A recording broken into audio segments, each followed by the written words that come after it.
Prenons un scénario de cauchemar assez classique pour une entreprise aujourd'hui.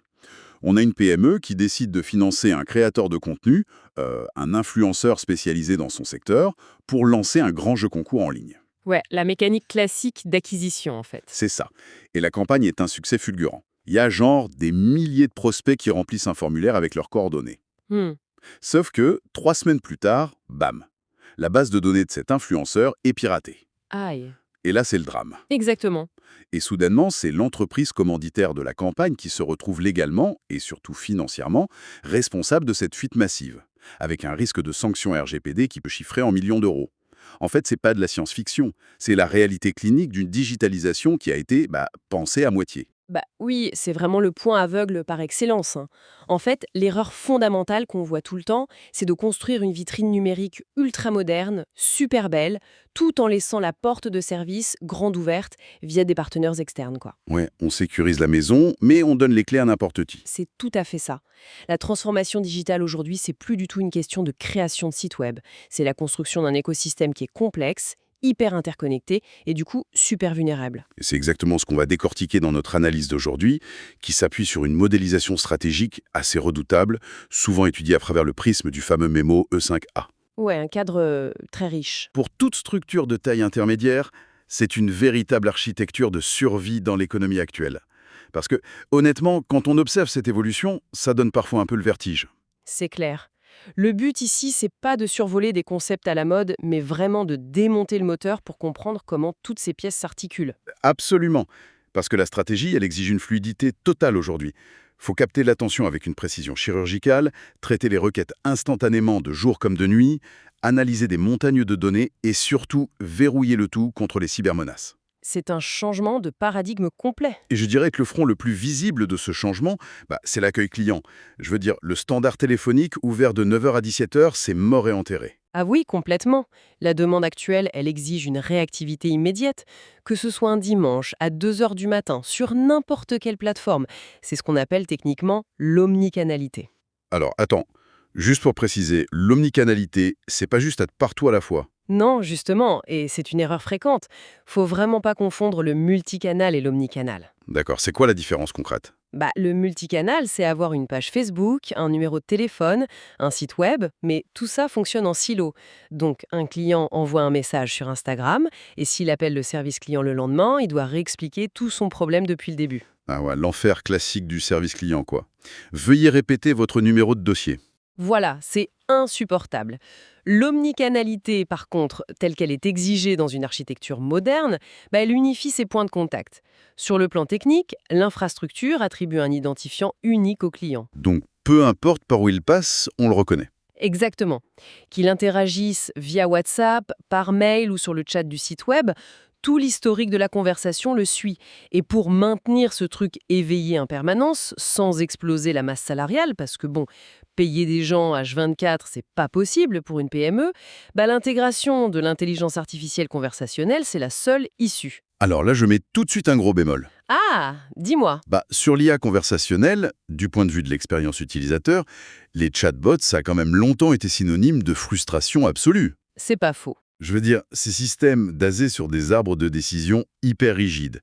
Tu demandes un truc, ça te renvoie une réponse en sujet, et ça finit par tourner en boucle. Est-ce que confier le premier contact d'une entreprise à une machine, c'est pas un peu détruire la relation client avant même qu'elle commence? Je comprends tout à fait la réticence. Mais en fait, cette frustration, elle vient de l'ancienne génération de bots, ce qu'on appelait les bots déterministes. Ceux où tu dois taper 1 pour le menu, 2 pour autre chose? Exactement, le truc très bête et méchant. Aujourd'hui, l'architecture, elle repose sur l'IA générative et surtout sur la compréhension des intentions. Le bot cherche plus un mot-clé précis pour balancer un script préétabli. Il fait quoi alors? Il réfléchit? En quelque sorte. Il analyse la sémantique de la phrase entière pour en déduire l'intention réelle du client. Si par exemple il détecte une intention de paiement, il peut générer un lien transactionnel sécurisé direct dans l'interface Messenger. Ah ouais, donc c'est fluide. Et s'il détecte une anomalie complexe sur une livraison, son rôle c'est pas d'essayer de résoudre le problème bêtement, mais de qualifier l'urgence.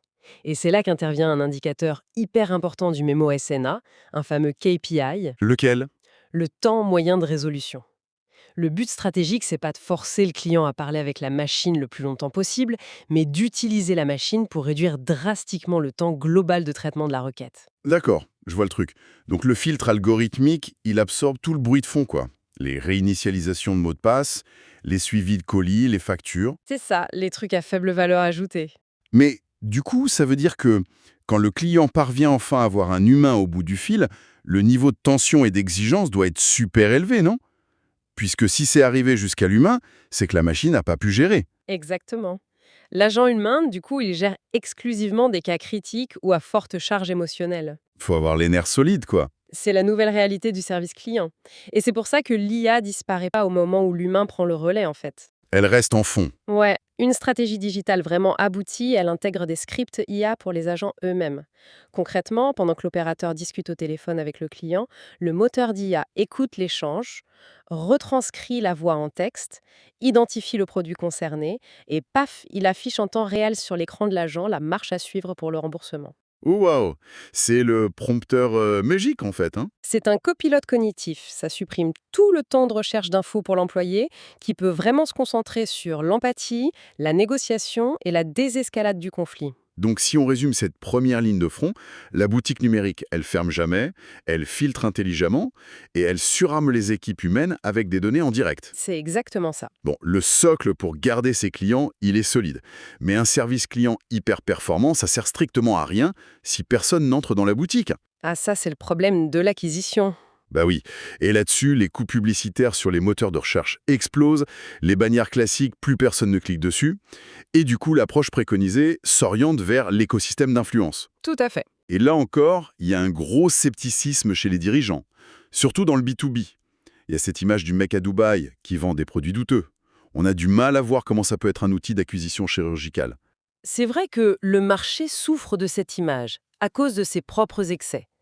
Mais l'analyse stratégique, elle impose justement de s'éloigner des macro-influenceurs, ces célébrités avec des millions d'abonnés. On va chercher qui alors? On se concentre sur les nano- et micro-influenceurs. Un nano-influenceur, c'est quelqu'un qui a, disons, entre 1000 et 10 000 abonnés. C'est pas énorme, 10 000 abonnés-ci. Mais en fait, ce qui compte, c'est pas le volume, c'est l'autorité algorithmique sur une niche précise. Aujourd'hui, les algorithmes favorisent l'engagement hyper spécifique. Donne-moi un exemple concret. De divertissement, ça sert à rien. Par contre, s'associer avec un expert comptable qui fait du contenu éducatif pour 3000 jeunes entrepreneurs sur LinkedIn, le taux de conversion sera incommensurablement plus élevé. D'accord. C'est la recommandation par un pair. Le bon vieux bouche à oreille, mais numérisé et amplifié. Voilà. Et surtout, c'est mesurable. Ah, ça c'est le mot-clé. Parce que la limite de la pub, c'est toujours l'attribution. Comment une PME s'assure que ce fameux expert comptable génère un vrai ROI, un vrai retour sur investissement, et qu'on ne le paie pas juste pour des likes ou des vues. Les fameux indicateurs de vanité. Oui, ceux qui servent à flatter l'ego, mais qui ne paient pas les salaires à la fin du mois. Exactement. Le suivi de la conversion, il repose sur des mécanismes de traçabilité très stricts. Chaque partenariat doit intégrer des liens traqués. C'est ce qu'on appelle les paramètres UTM qu'on ajoute à la fin de l'URL du site. Donc ça trace le clic. Ouais, quand l'utilisateur clique, le système enregistre d'où il vient, son parcours sur le site et s'il a acheté à la fin. Tu couples ça à des codes promo uniques et tu peux lier directement un chiffre d'affaires généré à une dépense chez un influenceur spécifique. D'accord, donc c'est très clinique comme approche. Hyper clinique. D'ailleurs, c'est devenu de la prospection commerciale classique. On suit même le taux de réponse des influenceurs aux sollicitations de la marque pour voir si l'entreprise est attractive dans son secteur. C'est fascinant, donc c'est une mécanique hybride. D'un côté, on attire avec du contenu, l'inbound, et de l'autre, on va chasser avec ses partenaires. Mais si je résume, on a ce trafic, on a les interactions gérées par les chatbots, ça génère un flux continu et massif de signaux. Des clics, des temps de lecture, des paniers abandonnés. Voilà. C'est le chaos total si on n'a pas les bons outils. Et la survie, elle dépend de la capacité à structurer cette montagne de données. J'imagine que c'est là que le CRM entre en jeu. C'est son rôle central, oui. Sauf que, la plupart des entreprises utilisent encore leur CRM comme un répertoire numérique un peu amélioré, quoi. Un gros carnet d'adresses genre « j'ai appelé Monsieur Dupont mardi ». C'est ça. Le vrai défi, c'est de transformer ce stockage passif en un moteur prédictif. Un moteur prédictif. C'est-à-dire En lui injectant de l'intelligence artificielle, tu débloques le lead scoring, c'est-à-dire que le système va analyser tout seul le comportement numérique de chaque prospect. Donne-moi un exemple de parcours. Disons qu'un visiteur télécharge un livre blanc technique. Il revient 3 jours après sur la page des tarifs, il y reste 5 minutes. Et ensuite, il demande au chatbot un délai de livraison. L'algorithme voit tout ça et lui attribue une note de probabilité d'achat très élevée. Il est chaud, quoi. Il est brûlant. Donc le CRM déclenche une alerte automatique à l'équipe commerciale pour qu'il l'appelle à la seconde même.